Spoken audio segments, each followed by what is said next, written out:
حضور اکرم صلی اللہ علیہ وآلہ وسلم کی باتوں پر جیسا اس امت کو یقین ہونا چاہیے ویسا یقین کم پایا جا رہا ہے۔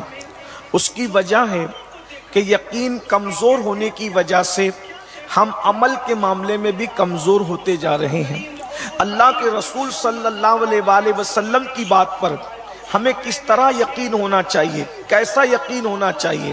بزرگوں نے فرمایا ہمیں جتنا یقین اپنی ماں کا بیٹا ہونے پر ہے اس سے زیادہ یقین اللہ کے رسول صلی اللہ علیہ وآلہ وسلم کی باتوں پر ہونا چاہیے۔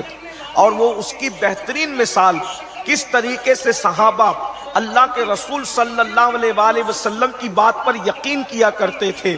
یاد رکھنا، جب تک کہ یہ امت اللہ و رسول کی باتوں پر سچے دل سے یقین کرنا نہیں سیکھتی اس وقت تک عمل کا جذبہ پیدا ہو ہی نہیں سکتا، اس وقت تک دلوں میں خشیت ربانی پیدا ہو ہی نہیں سکتی۔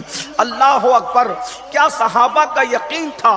اللہ کے رسول علیہ الصلوۃ والتسلیم نے ایک دیہاتی سے گھوڑا خریدا اور گھوڑا خریدنے کے بعد دیہاتی کی نیت خراب ہو گئی اور وہ اپنی بات سے مکر گیا۔ اللہ کے رسول علیہ الصلوۃ والتسلیم سے اس نے جھگڑا کرنا شروع کیا۔ اللہ کے رسول علیہ السلام فرماتے ہیں میں نے تم سے گھوڑا خریدا، وہ کہتا ہے میں نے آپ کو بیچا ہی نہیں۔ اب اللہ کے رسول علیہ السلام نے جب سودا کیا تھا اس وقت تو کوئی درمیان میں موجود نہیں تھا، یا تو بیچنے والا تھا یا تو حضور خریدنے والے تھے۔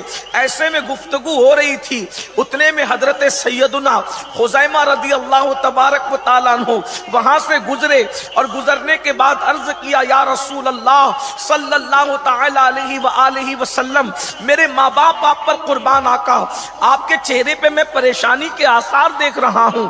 اللہ کے رسول علیہ السلام فرماتے ہیں اس دیہاتی سے میں نے گھوڑا خریدا اور اب یہ انکار کرتا ہے۔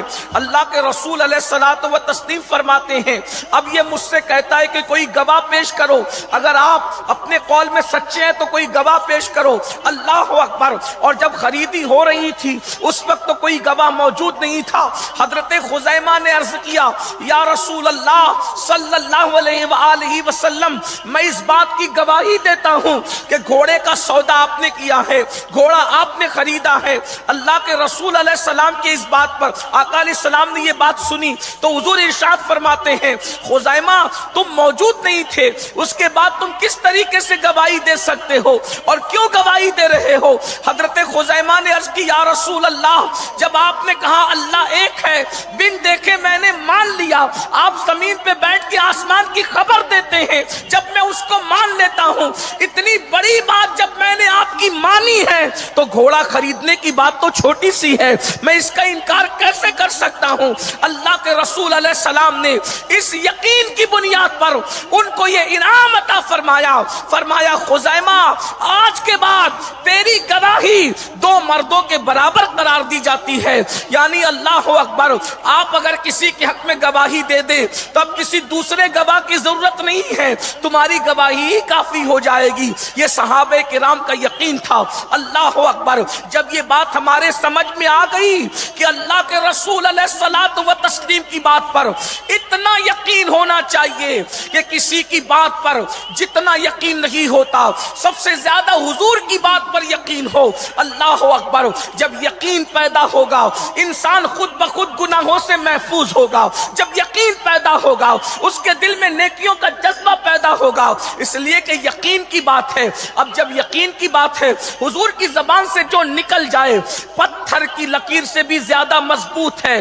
اللہ کے رسول کی زبان سے جو نکل جائے، بلکہ یہاں تک عشاق کہتے ہیں اگر وہ دن کے وقت کہہ دے کہ رات ہے تو امتی پر لازم ہے کہ وہ دن کو رات ماننے کے لیے تیار ہو جائے، کیونکہ ہماری آنکھیں خطا کر سکتی ہے، مصطفیٰ جان رحمت کی زبان کبھی خطا نہیں کر سکتی کیونکہ وہ اپنی مرضی سے نہیں کہتے۔ وما ينطق عن الهوى ان هو الا وحی یوحی، وہ جو کچھ کہتے ہیں زبان ان کی ہے، کلام خداوند قدوس کا ہے۔